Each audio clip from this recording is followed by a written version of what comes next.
excited and we can't wait to hear everything you have to share with us. So ladies and gentlemen, let's make welcome Amaka Odunowo as she takes us on a session on how to introduce reading to your children. Amaka, you're very welcome. Thank you. Yours. Thank you so much.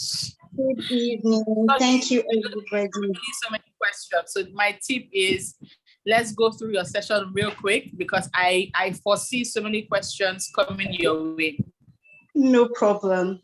Thank you. So I'm trying to turn on my slides and I'm having a connectivity problem. So I'm currently on my phone waiting for my laptop to cooperate with me.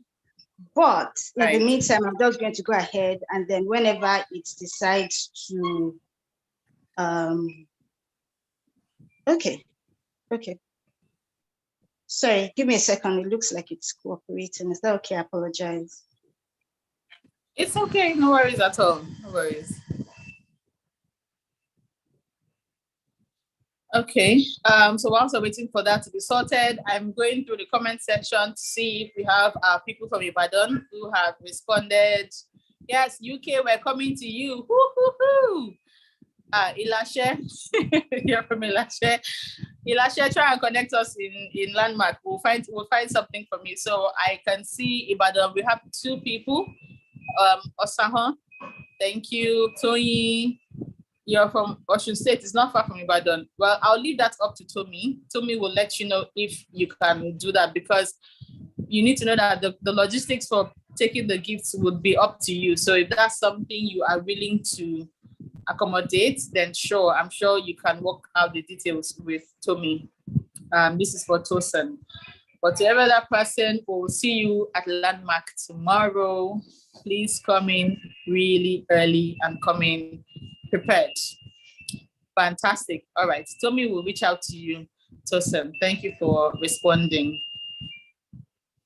Amaka, how are you looking up? Is it connecting now?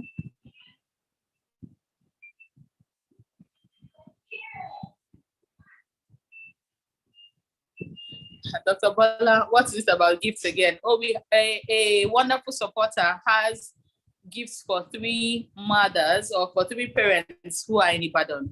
So that's what we were asking about. So we're saying for those who needed to, well, you need to unmute. Okay, let me, Tommy, can you please help with unmuting Amaka?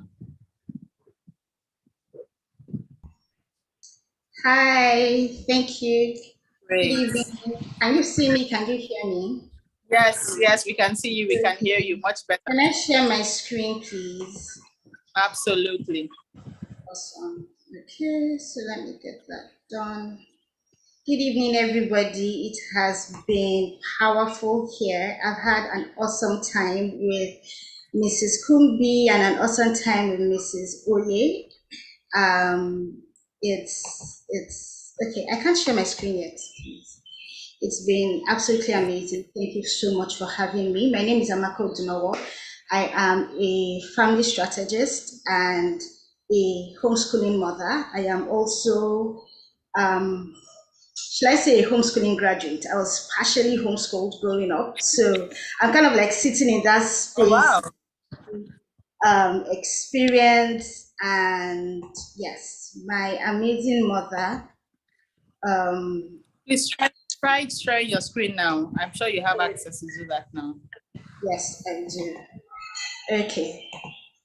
Can you see my screen, please? Yes, we can see it. It's loading up, but we can see it now. You're good to go. Awesome.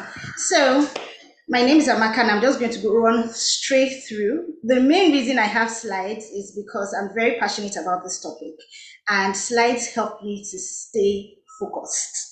Okay. Please let's use the comment section. It just helps me to know that we're working together and I'm making sense, okay, and we're flowing together. So today I have been privileged to come alongside to tell you, I'm supposed to teach you how to help your child to read. And we're all on this journey. I am currently teaching my 5-year-old, but before we get into that, I just wanted to put in a few quotes. And for our people, because a lot of times when we come in with some of the things that we say, I like to show people that people respect, so that you say that, okay, this reading thing is a big deal. And it's not a big deal because it's academic. Okay, reading is not an academic skill. That's like the first thing I want to tell us before I go into this. So I need you to think about it like the same way we teach our children to brush their teeth, the same things they've told us about music and about languages, and teaching our children practical life skills and social skills. That's the same thing about reading. Okay. The people that begin to clamor for an education which shall qualify their children for life rather than for earning a living. As a matter of fact, it is the man who reads and has thought on many subjects who is, with the necessary training, the most capable, whether in handling tools, drawing plans, or keeping books. I'm sure you've seen it. Let's even use a person that is into vocational skills. I've gone to people that sewed, but because of their thinking, because of their exposure, because of how well read they were, the way they do their work is different. And the way they do their work is different because their level of thinking is different, and reading influences our level of thinking. Okay. And so it's really not even just about, oh, we learn to read so that we can pass exams and so we can get a job. It's because it's life. Ideas nurture life. Reading, and I'm going to qualify what I mean by reading later on, but these things nurture life. They nurture our brain is ideas. Okay, these are the things that bring beauty into our lives, that nourish our need for meaning and purpose and all those good things that are going on in our lives. Reading is a core part of that. Okay, we don't just share food, we don't just share resources, we nourish our souls. And the major reason we nourish our souls and exchange ideas like we are doing today is because at some form or the other, reading was necessary. Do you see what I'm saying? So Albert Einstein is like, see, this thing is not deep. It's not about carrying one biology textbook or one, physics textbook. Read fairy tales. Read fairy tales. And I'll tell you why right now. Fairy tales are deep. They show how a lesson progresses. They show how people think. They show motivations behind people's actions. They show character. Do you see? And these are things ideas that will begin to nurture in our children from very young when they're learning to read.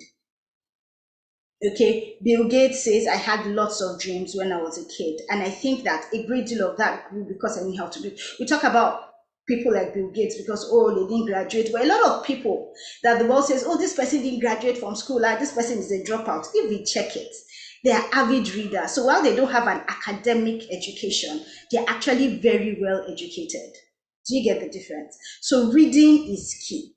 Now, this is very important to me. And I said that because it's important to have, as parents or as homeschoolers or as, whether you're, as far as I'm concerned, especially if you're in Nigeria, every parent is a homeschooler, because if you are helping your child with homework, you are teaching the child, you are homeschooling. If you have a lesson teacher, you are homeschooling, because the educational system in the purest form, you don't need a backup system to educate that child. It's supposed to be all in all. A different topic. Anyway, so you need to have, whether you are homeschooling fully or hybrid or supplementary, you need to have a vision for, and vision is not deep. Vision is like what they tell us, start with why. Why are we educating our children? Why are you putting your children in that school? Why are you using that curriculum? Why are you buying those books? We start with why. And starting with why is because, moving to another popular thought,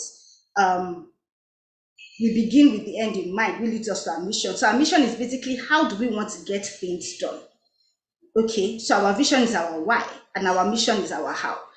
If you don't have these two things in place, see, there's so many great educational philosophies, so many great educational systems, there's advice flowing up and down. You get on YouTube, you Google, you get on Instagram, you get on Pinterest. There's so many things coming up, but if you don't know where you're going and how you want to get there, you're going to accident. Okay, and the bad part of it is that your child will be the casualty. And so, as I'm teaching you today, I'm teaching you based on my experience, based on what has worked for me. But it's also important that you take what I'm teaching you and distill it to what will work for your unique family. In fact, inside every unique family, every child is unique.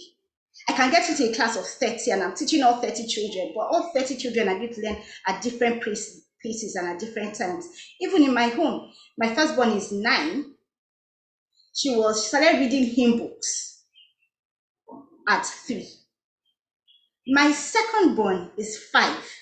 We are still reading primers. Actually, we just started reading primers this year because it was this year that the readiness and the interest came into play.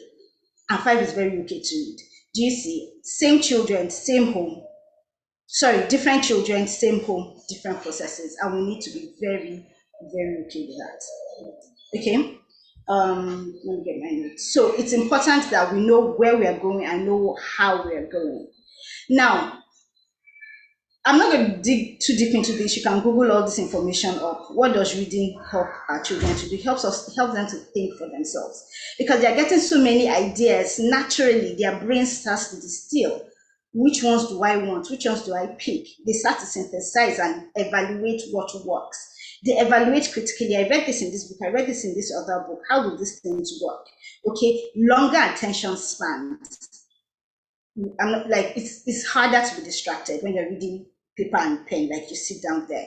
They know and love more words. That means their vocabulary is linked to it, and vocabulary is linked to a higher IQ. So automatically they sound more intelligent or they look more intelligent just because they know more words and how to use those particular words. And now this is the thing, standards have dropped all over the world. All over the world. I've been researching a lot on like the US and UK, Canada system of education. Standards have dropped. So having your child being able to read standard books, as in books that were standard 50 years ago, if your child can read them in 10 years, your child has advantages. And this doesn't necessarily even have to do with competition, but rather as positioning, right? And so it has more. They are more empathetic because they can see other viewpoints. Their brain is working better. It helps them to go to bed. People read to fall asleep. It reduces stress. It reduces blood pressure and heart rate. They found this in older people. It fights depression symptoms. People that read a lot, as they grow older, you see that they have things, their brains are not empty. So while they cannot be physical active, their minds have nourishing ideas and things to think about. If you think about, my dad and an uncle that read all of like Chinua Achebe's books and all those books, he will be talking about those books and about those poems and about those things because their brains were filled with nourishing ideas. So cognitive decline is yes, it will happen, but the rate at which it will happen will be lower. So even if you are thinking of a reason to get into reading for pleasure, I'm not talking about just self-help or business books, but just like a nice good book you want to read for yourself, that's another good way to do that. Now, this is important. Is age just a number when we get into education or when we get into reading? So people say, why should, the truth is, a 2-year-old can read. No, sorry, the fact is a 2-year-old can read. The truth is, must a 2-year-old read? And there are other more important things for a 2-year-old to do than read. And when I say read, I mean look at words and put them together on a page. Okay? So I also will not just want to answer it off right. I'll just say, see, it depends on factors. What's your why? If you are not homeschooling, for instance, and the only school available to you, your child goes there, and your child is in a class and they're teaching everybody else to read, you are most likely going to encourage your child to read. Do you see? If you are surrounded with people that feel like a child does not need to read till 7, you have less stress, less pressure, you might not even bother. Okay. The curriculum, philosophy, methodology that we use matters. If you are doing Montessori, most likely your child will read before 5. Why? Because there is a methodology put in place for the child to teach himself how to read. If you are doing something like Shalom Macy, they even say outright, don't even start teaching that child how to read till the child is 6. If you are doing unschooling, your child might not read till 10. And this is, do you get? So there is no one size fits all. It depends. Like I said, vision is very important. This is where I'm going. This is why I am doing what I'm doing. This is where I'm going, and this is how I'm going to get there. Then you also want to look at stress. Any methodology that puts stress on your child or on yourself or stresses your relationship with your child, you need to watch it. Move back. Think about it. If your child wants to learn how to read, like there are so many methodologies, so many curriculums, so many things that are for free that you don't need to pay for, that your child can use without you putting stress either on your child's brain that is still developing or on yourself. I mean, you have so many things you can be thinking about or doing with your head. And then on the relationship you have with your child, because that is very key. That is the conduit, that is the channel through which you reach your child, that relationship. So if you stress the relationship, your influence over your child is going to decrease. It is not worth it. They will learn to read eventually.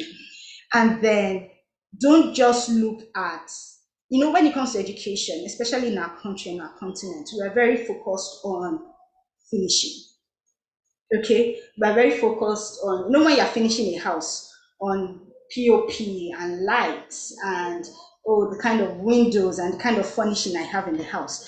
We are not as focused on foundation, on the structure that was built on the foundation, on the roofing of our building. And these things are important because down the road, you begin to see the gaps.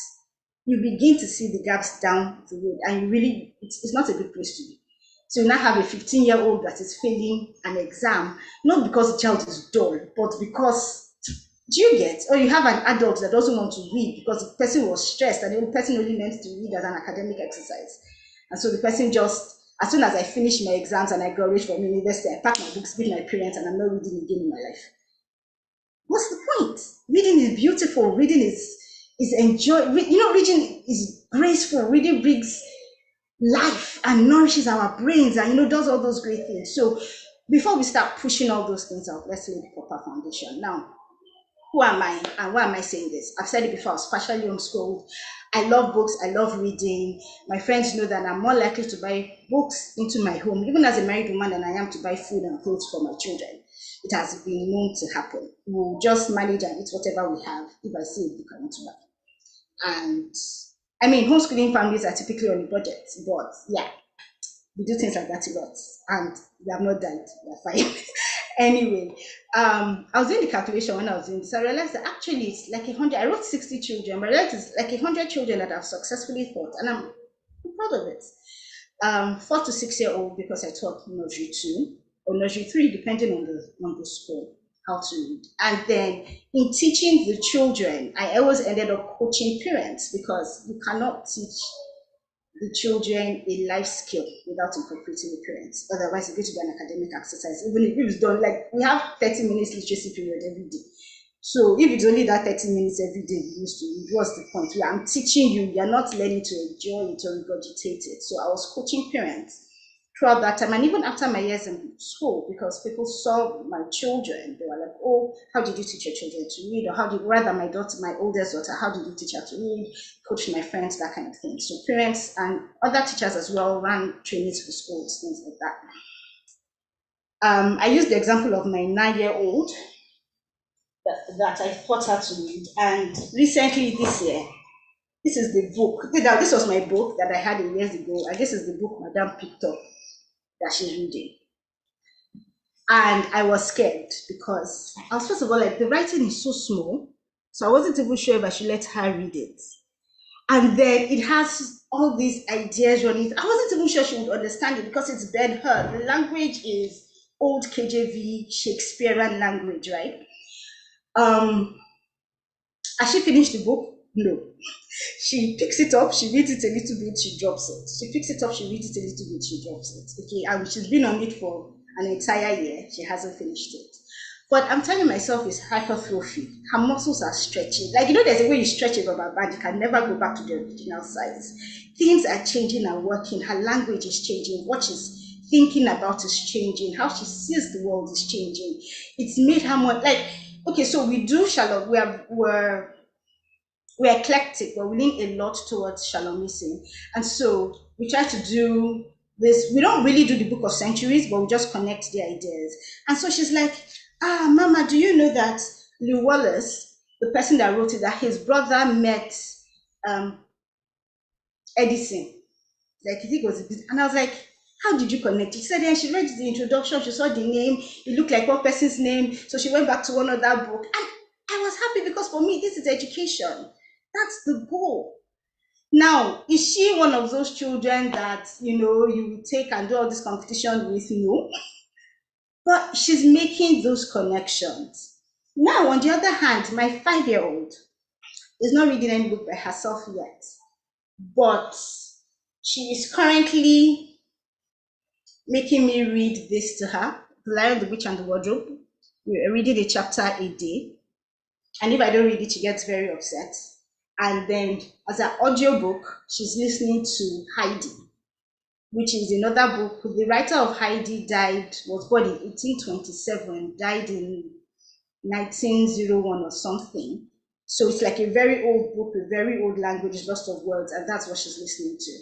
The older one is listening to Lisa May Alcott's Little Woman currently, and she plans to move to Little Men, Jewish Boys. Now, it was easy for me to do all of this because, like I said, I was partially homeschooled and I was brought up on these books. So I was just sharing with my children the books I love. And so they have been learning history, they've been learning science, they've been learning social studies, they've been learning so many other things because for them, the books, for my 5-year-old, the learning to read is work. Okay, she's not always very interested, but what is inside the book is precious enough for them to want it. Do you see? Like, they want it. So this is just my story. So everything I am sharing with you is based off of that. I am not a reading expert. But this is just based off on my own story, right? Okay, now, when I say reading, I need you to hear these 3 things. The first thing is listening. The child needs to be able to, okay, so when we start reading to our children, the first thing, when we start teaching our children to read, the first thing we need to do is to read to them. And we start reading to them from the womb. And we are reading to them, reading to them, reading to them. So our children should be able to listen to what we say. Okay? They do not even necessarily, so on listening, maybe, memorize a few facts, maybe understand what I'm teaching. But at first word go, they need to be able to listen. They need to be able to sit down or lie down or play or dance and still taking the knowledge, the ideas that are coming from what they are reading or what is being read to them or what they are listening. Okay. Now, I also say listening because we are moving into an accessible world. Not everybody can read. So you have people that are challenged with their eyes, and so they cannot read, or they have a learning disability, maybe they're dyslexia, so they cannot read by themselves. But even at that, they can listen and still take in, because most books are being turned to audiobooks anyway. So they can listen and still take in that information. It is important. So the fact that they might not be able to read the words does not limit them from being able to take in the ideas that come from the words. So if you are thinking, teach my child to read, the first thing you need to do is to read to your children. That's what I'm trying to say. And get your children to listen to what you're saying. Just read, practice reading. And it is hard work. If you've read to children, you know it is work. Because by the time you read one chapter here, a child wants you to read one particular book that they like 20 times, it's work. But you keep reading. And then synthesizing. I got this from Bloom's taxonomy and I love it. So on Bloom's taxonomy, you have 6 stages of learning. A typical Nigerian school stops at level 3 or 4. Fortunately for me, I was working at a school that made us go to 6 with every lesson plan. And it was like punishment, but it was very good for us. And so synthesizing basically means all the things you have learned from different subjects, you take them together and you can begin to make an idea of them. You can begin to see how they come together to create something new. So you go from knowing something to understanding something, to being able to apply it, to being able to analyze it, to being able to evaluate it, and then synthesize it. And so for me, for reading, I would say the child understands what they are reading or what is being read to them. Okay, this is even the way the child doesn't make mistakes, because if a child is reading a word and the child is like, this word does not fit in this particular context, the child will reverse. You are not the one that will say, that word sounds funny. The child will reverse because the child knows it doesn't fit. Do you see? Lord help me fast. Okay, so the child can understand the material, the child can evaluate it. Is this something I should read? Do I agree with this? Do I want this? I don't think this is right. But this is in disagreement with all of so the child can weigh it and play with the idea, and then the child can now bring in ideas from all the different things they have read, okay, and then put them together to create something new, or it might not even be something new for the world, but something new for the child. Like, oh, that means this person and this person, though I did not read about them in the same book, they knew each other, they were born at the same time. Do you see? And then we now move into fluency. Now, fluency is when the child can read words accurately and fast. Okay, the child can now, so this is where we now get into the actual words of the page. So you can say that the main work of reading is in the mind before it now gets to this other one. If you've done the other one, when you get to this one, you can, what's the English word? You can take it by itself and just focus on it, like laser focus on that word, because you know that every other thing is working for you already. Do you see? You're not trying to do everything at the same time. And it also doesn't stress you and your child as much. Okay, so now let's get into practice. Ages 0 to 3, what do we do with our children? Read, read, read. Have lots of books to read. Okay, so I don't have any board book with me, but there are lots of board books with like one words and all that. You can start with that when they're very little babies. Right now, my 2-year-old is reading, okay, it's called Harry McClary. It's a series. It was given to me by a friend. I particularly love this one because a lot of times baby books are twaddle, which means that they are junk food. They are just short, choppy sentences, no ideas. It's like somebody ate, digested the food, and then now brought it out. You know when you are trying to feed babies and then you put the meat in your mouth and then bring it out, and yeah. So a lot of children's books are like that. They are very disrespectful to children and their minds and how they can think. And so I like this book because just the name, Harry McClary's Caterwall Paper, which basically means that they were making noise and they were disturbing the entire neighborhood, right? But the words, and so with a twitch of his tail and a purposeful paw, down by the river crept Scarface Claw. He woke up a lizard, he startled a bee, bothered a blackbird high in a tree. I love it because it rhymes, it's fun. My baby loves the pictures, the characters are consistent, and they're using words, so you're yowling, you're wailing, you're causing a cacophony, I just love it because it's not twaddle, it's fun, she enjoys reading it. And so we read. Okay, now this is an example that, well, some people might say it's twaddle, but I enjoy Eric Cow's books because I love the drawings. And so this one is Brown Bear, Brown Bear. Now, the truth is, most of these books, apart from the ones that were gifted to me, and maybe Lion, the Witch, and the Wardrobe, I've either had for years or I thrifted. Some of them, like I used to enter under the bridge, enter like inside market before like book thrift sellers came to Instagram. We used to enter some places to buy books, and so most of these books are really good, right? But good condition. And so this one really has colors. So she's reading it, she's practicing her colors, practicing her animals. That's for my 2-year-old. It's a lot of fun. It's not rich in terms of language, but the drawings are beautiful. And so beauty is still getting into our mind, right? And so that's just an idea. You don't even have to have a lot of books. This is just one book my aunt gave me. She used it for her currently 29-year-old daughter. And so she gave it to me. And so it has so many stories in it, poems and stories and different things. And you can have just one. And we've had it for almost a year. We are still reading it. We'll probably be reading it for the next 3 or 4 years. Okay, so read, have conversations. Montessori teaches that as you're changing their diapers, talk to them about what you're doing. As you're laughing, like whatever you're doing, just talk to them, ask them questions, ask for their opinions. 2 and 3-year-old have opinions about everything. Whether you want their opinion or not, they will tell you. You should just ask for it and just be intentional about it. Rhymes, finger plays, the itsy bitsy spider, and also helps because it helps with their it's not gross motor. What's the opposite? find my fine motor. Thank you for their fine motor skills. It helps with their fine motor skills. There are even some a little teapot, shelter, skirt. It helps with their, oh, I'm happy. So they do all this thing. It helps. Do you get? They are learning languages. You know, unconsciously they're learning how languages work. They're learning words that rhyme. They're learning what things work together. So rhymes, finger play. So at this point, you can start, depending on the age of your child, and if your child is interested, start sequencing stories as simple as you get to a book. Like what I do is we get to a book and we say a very big the end. So they know that we've gotten to the end. And so they can know, oh, this is the beginning, this is the end, this happened before this happened. For some 3-year-olds, you can start teaching sounds. I try to do things like this so that when I'm actually teaching the real blending, I'm not stressed because you already know your sound. So I'm just teaching you how to put your sounds together. You know, that kind of thing. You know, like, oh, chop all your ingredients, put them inside the pot, and then when it's time to cook, bring it out. That's kind of like my personal reading methodology.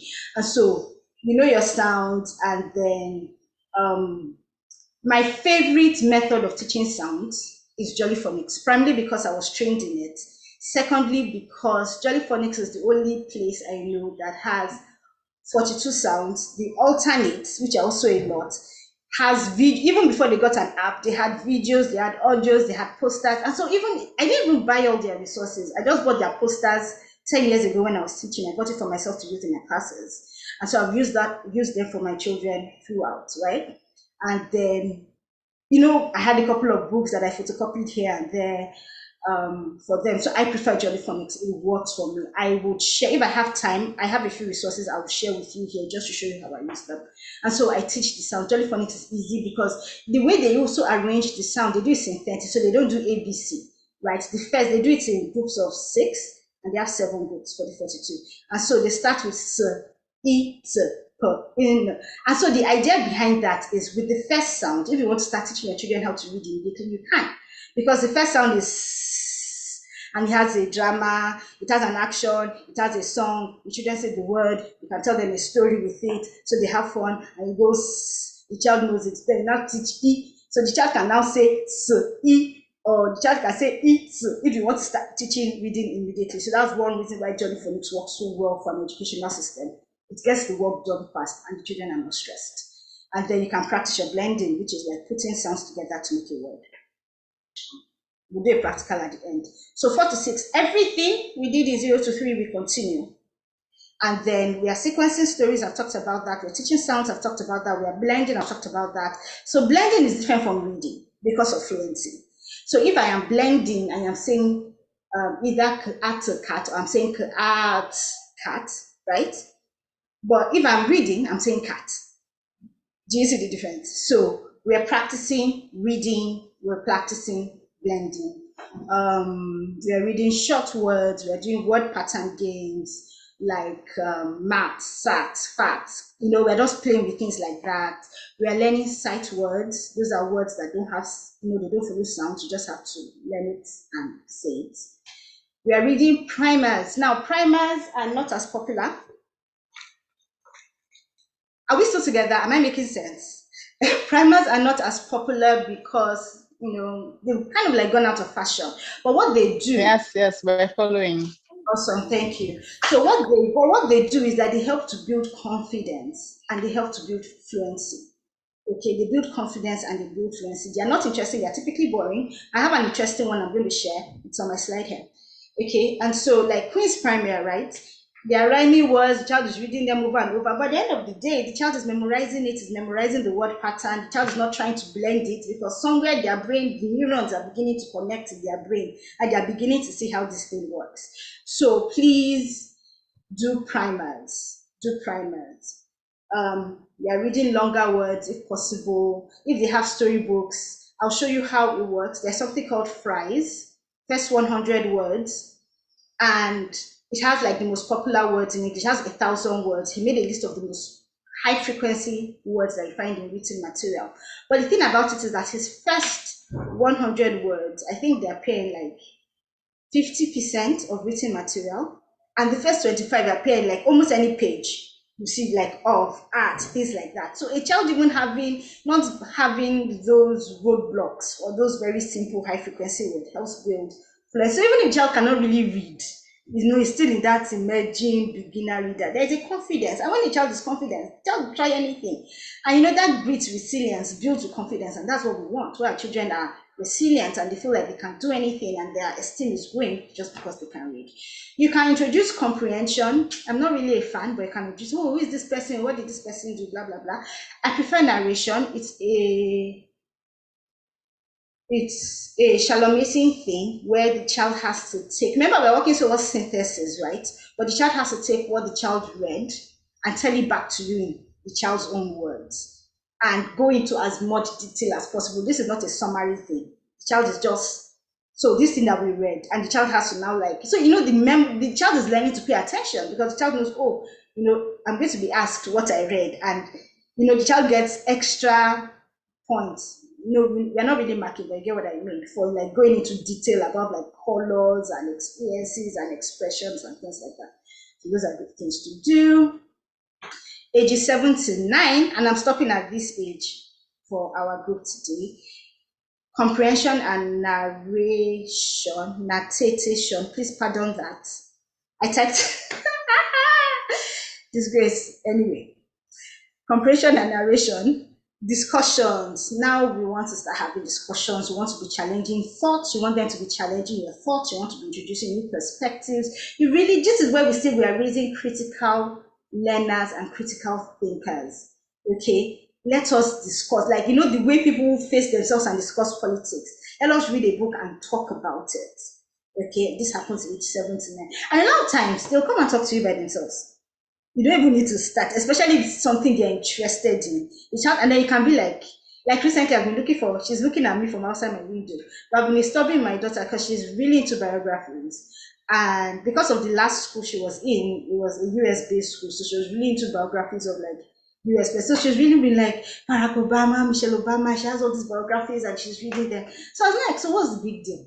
Like, so what did Michelle Obama do?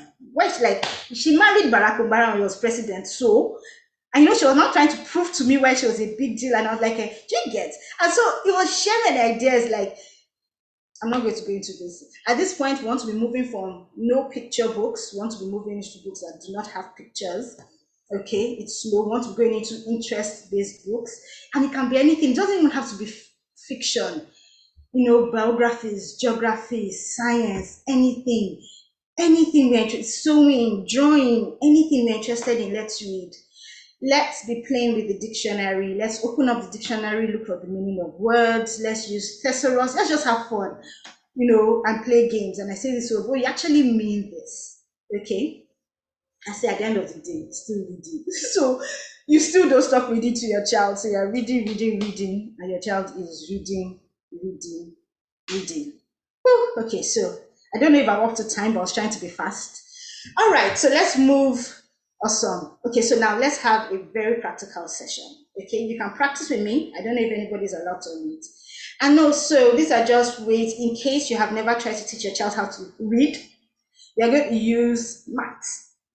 Okay, now typically we'll do something like m, a, t, math. Now, if your child is just starting to read, you will hear m, a, t, iron. And in your head, you will be wondering, I wish I would not take this child to the hospital. Which is also why we do all those other things that we do. We do rhymes, we do reading. So if there's a problem, you would have recognized it and started intervention with therapists early. Do you see? That's why we don't just jump to math, because otherwise you will feel like something is wrong with the child you gave birth to. Okay? Or if there's actually something is wrong, you will frustrate yourself and frustrate the child for something that biologically the child is unable to do, which is unfair. Mm. Do you see? So all those other things that we do, if you have been having discussions about books, learning, you would know. So at this point, I know that, okay, you're actually all right. It's just that the neurons in our brain have not quite gotten the memo yet. So it's like kickstarting a car. We'll keep pushing, do you get? So another method I learned, which worked, because, okay, so when I was going to teach my 5-year-old how to read, I'd not taught anybody how to read in a while. And so I saw this course, I can't even remember the name. I didn't use it for long, but it just kind of like gave me a refresher on how to teach your child to read. I think it was $20 or so. If I remember the name, I'll share it. I can't remember the names. All these people, our brothers in Asia and teaching their 2-year-old and 1-year olds how to read is one of them, and it has like a whole system. It was a bit boring to me, but like it did the work that it needed to do because I was able to start again with my daughter. And that was at the beginning of this year when she was learning to read. And so what he does, he doesn't do act. Do you get? He does act. So it's easier for the child to make the connection in their brain. Okay, especially when the child is just learning, because with act, for us it's just act, but for the child is like you put something here, the child will go and bring it, go and bring another one, go and bring another one, and then by the time the child has brought the other two have gone away. They are not there again. So this method, when we say it fast, okay, and you say it with the child, so you go mat. Now, something he said with the particular child he was doing the video with, because he was teaching the child and he was recording it and he sold it as a course. I mean, I feel like that was very brilliant. And so they had been playing with that particular child since the child was a baby. And so the child grew up playing word games where they'd be like, mat, cat for ox, fox. And so by the time it was time for the child to start it, the child was already used, the child had been playing that particular word game, blending, not knowing what it was doing. So it's like all those ingredients the pepper that you blended that you put in the fridge till the day you're ready to cook, right? And so when it was time for the child to come and learn, the child just had to learn to recognize it, but the child already knew how to blend. You see? So it was like, mat. So the child is not going to look, in strange places for it. Now, something else that I do that saves me time and energy is consonant blends. And so typically you have consonant blends either at the beginning of words or at the end of words, okay? And I have it in raindrops here. Now, raindrops typically is supposed to have 1, 2, 3, 4, 5, 6, 7, 8 different sounds. But the way I teach my children, I try to put, combine a few of them so that instead of having 8 different sounds, it has 6 sounds, okay? Now, we have R, we have A, we have and so in our home we break it in 2. We don't even try to read everything together. We break it in 2. So when you have a long word, what do? We break it in 2. And I let the child choose where you're breaking it in 2. So my daughter would, I broke this the way she typically broke it. She would do a in rain, and then I teach consonant blends, and so that's 2 consonants together. How do they sound? Like sk, st, str, tree, for instance, or it's tr, but it's not really tr, it's tr, gc. So I just teach those consonant blends so that when we get to that part, the child is not saying d, r. It just makes my life easy. So r, ain, dr.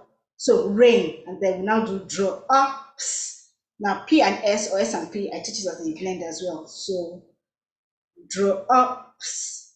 Okay, so now my daughter, my 5-year-old doesn't do the ain. She actually just does the ain. But because she's learnt it, it's not difficult. And she decided this is how she wanted to do it. It was my own, as long as it's working. do whatever works your boat. So ain, rain, drops, drops, and raindrops. Sometimes it can come out as r, a, and we have to go back and remind ourselves that it's no, that actually doesn't really happen. It happens with the alternates,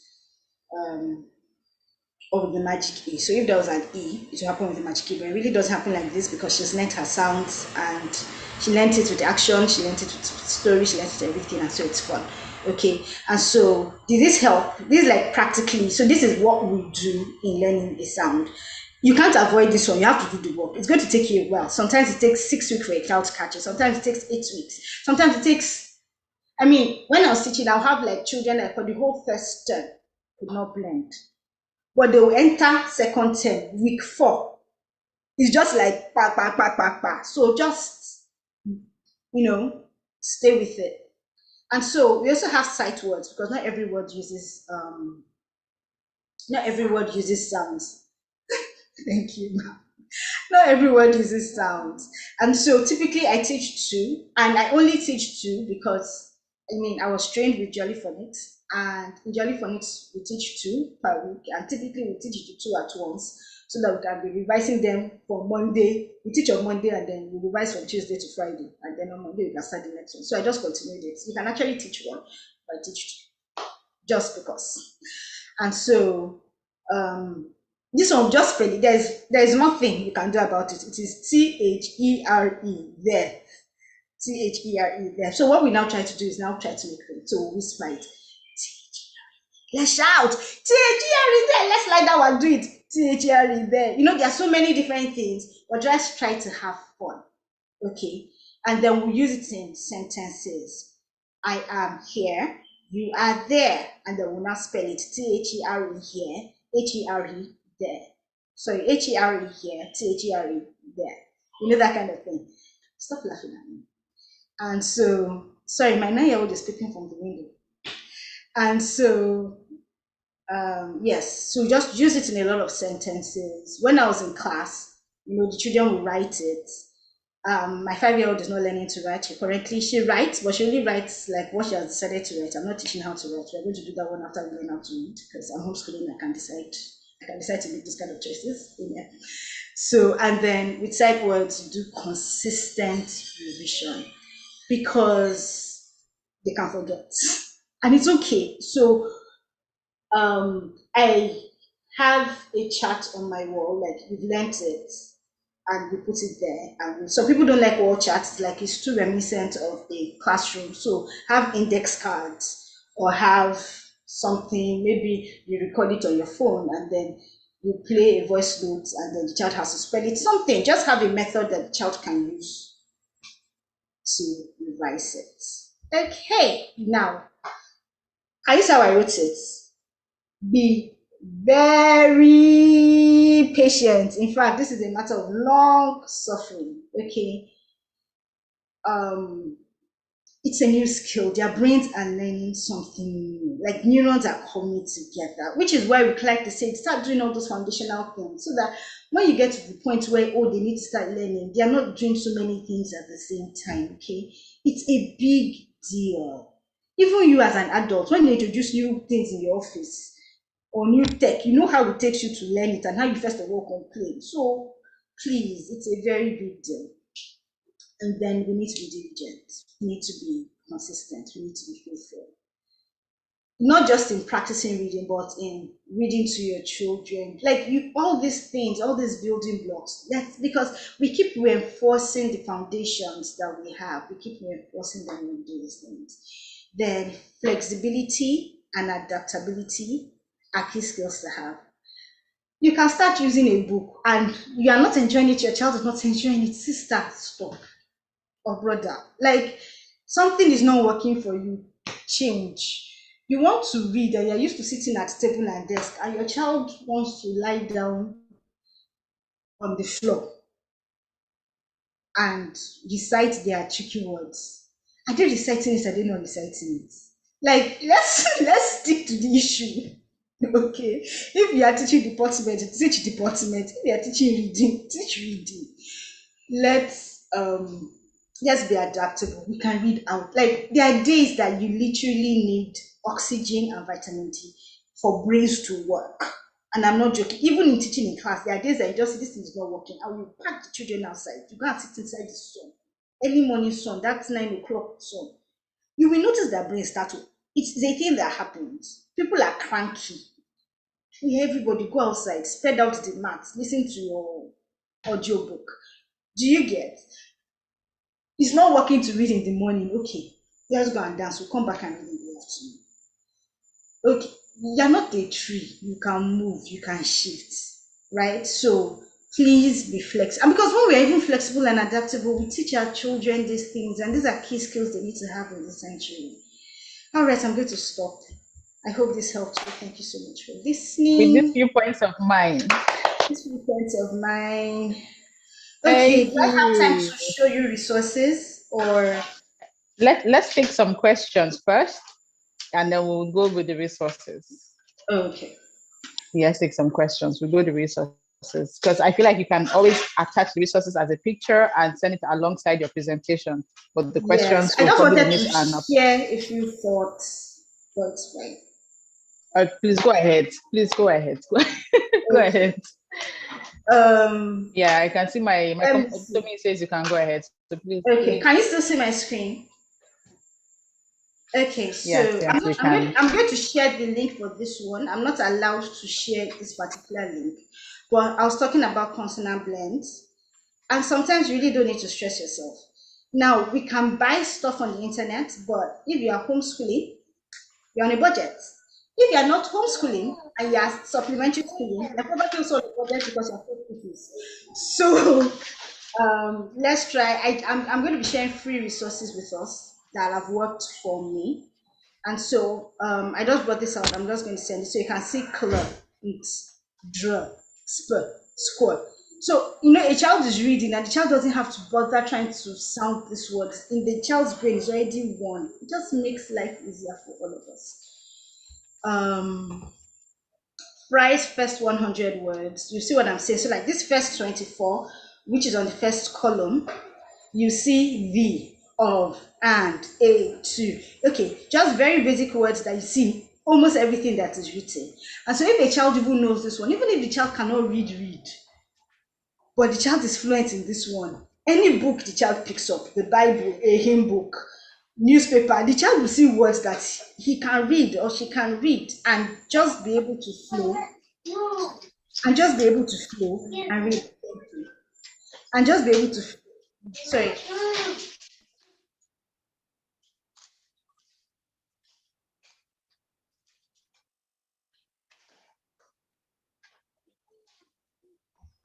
And so the child will be able to flow and read.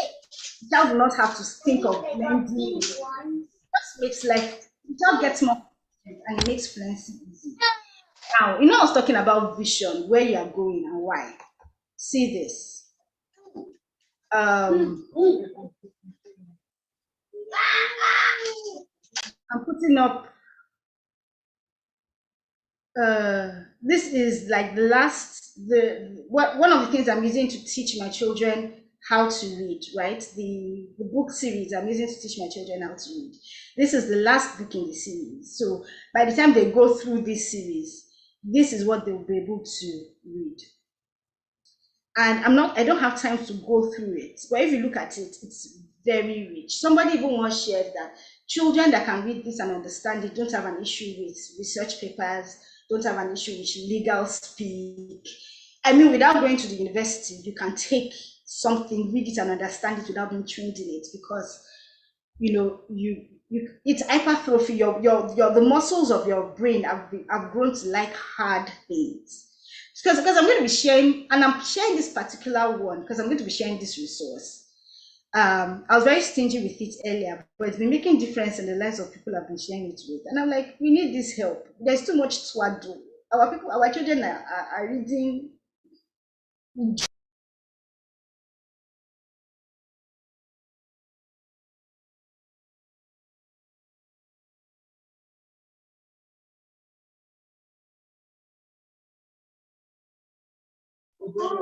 Is it just my end? It seems her screen is frozen.